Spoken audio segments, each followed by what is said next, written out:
सासू माँ, सचमुच अब बहुत हो गया।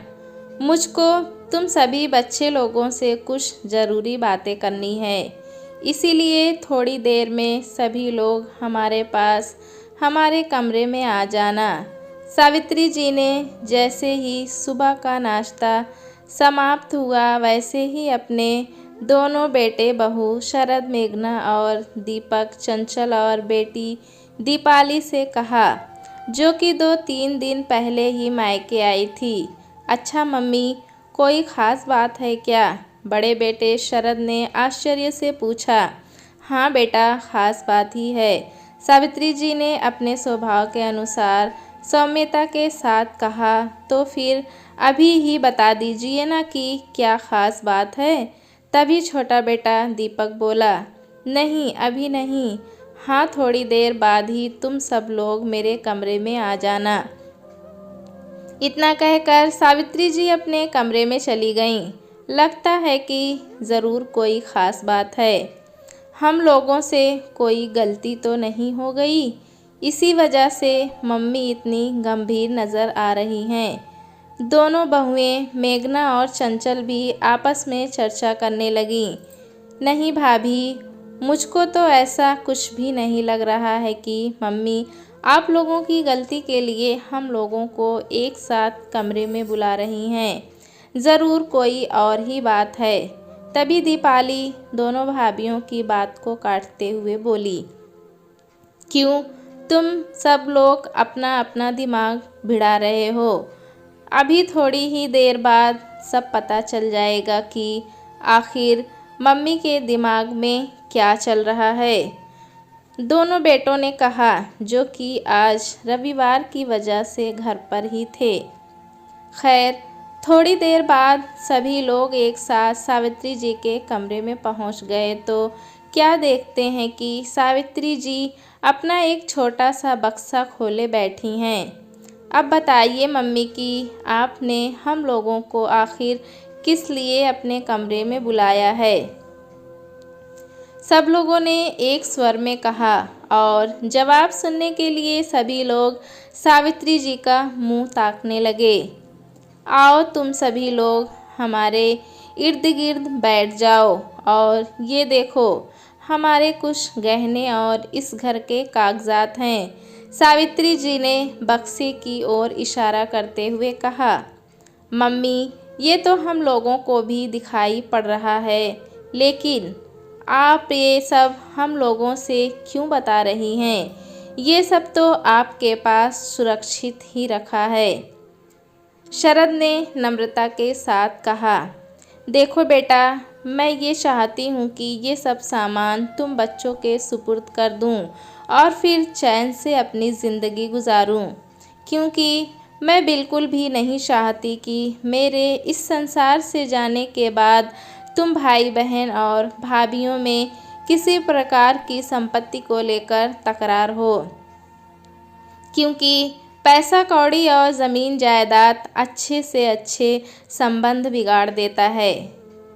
सावित्री जी ने इस बार ठंडी सांस भरते हुए कहा, मम्मी आप ऐसा क्यों सोच रही हैं, जबकि आप अच्छी तरह से जानती हैं कि हम लोग सब अच्छे से खा पी रहे हैं, सब अपनी अपनी जगह संपन्न हैं, फिर आप ये सब क्यों कर रही हैं? बड़ी बहू मेघना ने समझदारी का परिचय देते हुए कहा। भाभी बिल्कुल सही कह रही हैं, दीपाली और चंचल बोली। देखो तुम लोग ये तो समझ नहीं रहे या तो समझना ही नहीं चाहते।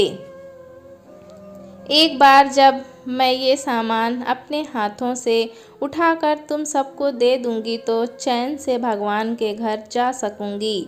इतना कहकर सावित्री जी की आंखों में एक नमी सी तैर गई। बस मम्मी, बहुत हो गया, इतनी देर से भगवान घर जाने की बात कर रही हैं। क्या पापा की तरह से हम लोगों को अपनी छत्र छाया से महरूम कर देंगी? अब इसके बाद एक भी शब्द मत निकालिएगा, वरना मैं आपसे सचमुच नाराज़ हो जाऊंगी। छोटे बेटे दीपक तो एकदम से सावित्री जी के ऊपर गुस्सा हो पड़ा। हाँ मम्मी, सचमुच अब बहुत हो गया। ये सारा सामान आपके पास ही सुरक्षित रखा रहेगा और यकीन मानिए कि हम लोग कभी भी एक दूसरे से किसी भी चीज़ के लिए नहीं झगड़ेंगे। दोनों बहुएं जो एक दूसरे के साथ बहन की तरह से व्यवहार करती थीं बोल उठीं, और हाँ मम्मी, मुझको भी बस आप सभी लोगों का प्यार ही चाहिए।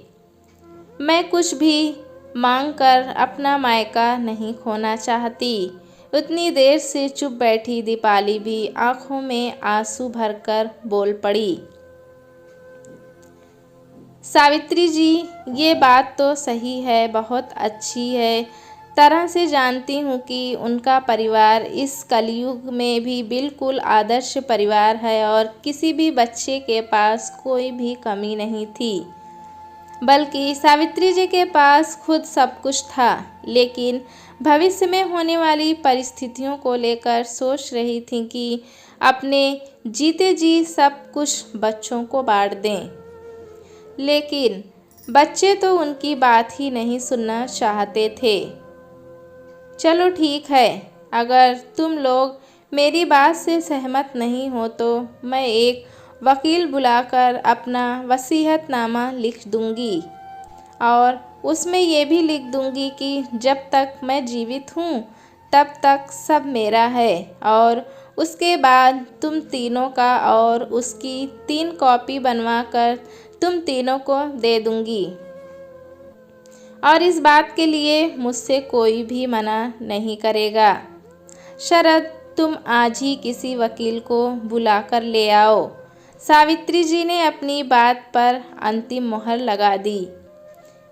ठीक है मम्मी, अगर आपकी यही जिद है तो यही सही। शरद ने आखिरकार सावित्री जी की जिद के आगे घुटने टेक ही दिए और शाम को ही शरद एक वकील को लेकर आ गया। सावित्री जी ने अपनी वसीयत लिख दी और साथ ही साथ भगवान को बहुत धन्यवाद किया कि कहाँ आज के ज़माने में लोग ज़मीन जायदाद के लिए मर मिटने को तैयार हो जाते हैं, लेकिन मैं सचमुच बहुत भाग्यशाली हूँ कि जो मुझको भगवान ने ऐसा सुंदर और संस्कारी परिवार दिया है। दोस्तों, कहानी कैसी लगी हमें कमेंट में ज़रूर बताएं।